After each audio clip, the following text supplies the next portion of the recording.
and welcome to a very special postseason phoner interview with Cassandra. Now wait, don't go anywhere. I have important things to let you guys know. It's a different intro. Number one, if you guys are interested in becoming BB Can live feed updaters, check out yourrealityrecaps.com/updaters. We are going to start doing live feed updates for Big Brother Canada. It's the number one thing that you guys all seem to be requesting of us. So we need people to help out. So if you're interested, again, check out yourrealityrecaps.com/updaters and you can be a BB Can updater for us. Now, some other things that you can do if you want to see all of our Big Brother content is check out yourrealityrecaps.com/bbcan. You can see all of our phone interviews, or when we have the house guests on for an hour taking your questions live. We will, of course, be doing that with Cassandra too, but this is just the phone interview. Our blogs are over there, our spoiler sheets, everything for this season and past seasons are all at yourrealityrecaps.com/bbcan. Of course, if you have any online shopping to do, check out yourrealityrecaps.com/Amazon. You guys don't pay any more, and it really helps support our shows. Lastly, if you want exclusive patron-only shows, your questions asked to the reality stars, access to the patron-only patron Facebook group, check out yourrealityrecaps.com/patron. Becoming one or making a one-time donation over at yourrealityrecaps.com/PayPal are both the best ways to help support our shows financially to allow us to get to the backyard for the BB Can finale so that we can live stream it for you guys and take your questions live. It is what helps us keep bringing you guys more content and doing more for you all year long. So consider becoming a patron or making a one-time donation. It really, really helps support our shows and we really appreciate it. But enough of all of that. Let's get to who you guys want to hear from. It's Cassandra. Hey, Cassandra. It's Eric from Reality Recaps. Hey, Eric. How are you? I'm doing great because I have a very serious first question to ask you. Okay, well, I'm scared. What is it? Why didn't you tell me you had a wine cellar? Oh, I don't know. I did that slip up during the live feeds. Oh, no. It's in yeah, you want to come over for? You can come over for wine anytime, Eric. I know. All right, let's get to some serious game questions for you, Cassandra, with a little bit of shade. What do you think Netta's real reasons were for nominating you? Were they personal or strategic? With Netta, it's funny because I was such a fan of her on her season, and even when I went on to my season last year, I said I want to play like Netta. I want to, I really respect her game, blah blah blah.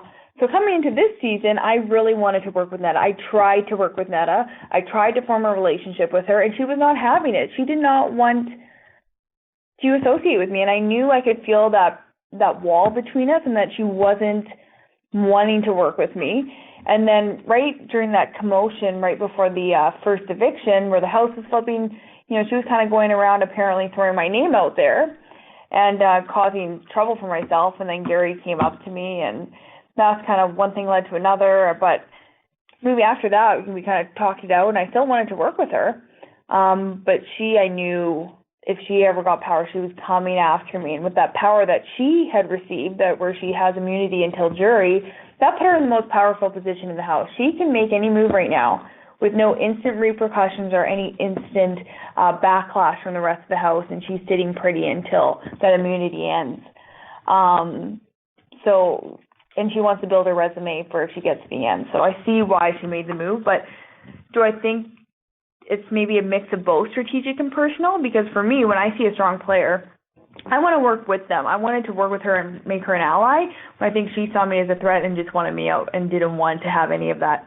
Another alpha male to work with. But I'm you watched me last season. I love a strong woman working together and bitches helping bitches, right? Well, exactly. So I'm sad how it worked out.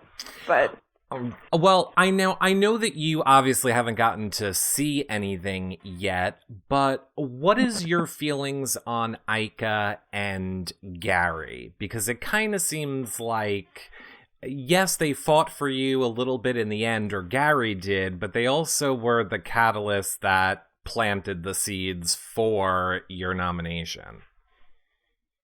Right. Well, I mean, with Gary, like I know he was a loyal guy to me in the house, and he had my back. He was campaigning for me hard. It's just when that first week when he did go to Ned and say, "Oh, Cassandra once said she was going to backstory," that was all in the heat of the 5 minutes of right before the eviction, the house flipping, her going around and saying negative stuff to cause a commotion. But I don't really think it was Gary and Ika. She's just playing both sides. And it's funny because this season, everyone's going with the HOH. Everyone's going with the house. And no one's recognizing that there is a line in the sand, and they're playing in fear. Like, stand up for who you're working with and build your numbers and build your team. And everyone just keeps helping whoever else is in power. And that's just going to be they're just going to get picked off one by one, Ika and Gary and the rest of them, if they keep playing like that. Yeah, well, unfortunately, Cassandra, we have to wrap it up with your last question. It's from our town, one of your fans over on Twitter, and he wants to know, what is one thing that you learned about yourself this go-round of Big Brother Canada that maybe you didn't know about yourself last time you played? You know what? I have a very high tolerance for stress, I found out. And I didn't think it was that high. I was on slop. I was had that for 2 weeks. I was sleeping on these dinosaur bones, not sleeping at night. I had restless sleeps every single night, eating slop, like you know me. Like I like to eat gourmet steak dinners and cab sauv. I was eating out of a bucket, that disgusting slop, for 2 weeks. And I was up on the block this last week and had a case of blockitis where, nobody in the house was really talking to me, and I was a total outsider. So I didn't freak out on anyone. I was very calm throughout it, and I didn't feed into any of the cattiness in the house. And I'm very proud of myself for that. You did great, and we loved watching you play again, Cassandra. Well, thank you for supporting me and watching. I'm sorry I got out so soon. It's heartbreaking for me as well. Well, I'm sure a third time's a charm, Cassandra, and we'll see you on the show soon, I'm sure. Well, that about wraps up our interview with Cassandra. Don't forget, if you guys want to become updaters for BB Can, we know we're late in the season. We would really appreciate the support. Go fill out the form at yourrealityrecaps.com/updaters, UPTDATERS. Updaters. Yeah, I'm gonna go with that. Or check out all of our Big Brother Canada content over at yourrealityrecaps.com/bbcan. Become a patron at yourrealityrecaps.com/patron, or you can do a one-time donation at yourrealityrecaps.com/PayPal. All great ways to help support our shows. It really means a lot to us when you guys do that, or simply just give us a 5-star rating and a nice review on iTunes, or thumbs up and subscribe in YouTube. Until our next show, we'll see you guys all later. We're doing them like every day for BB Can. So I guess I should also say here, check us out on YouNow and become a fan over there. That's where we do our shows nightly. yourrealityrecaps.com/YouNow. I'll see you guys on the next show later tonight. Bye for now, everybody. Bye.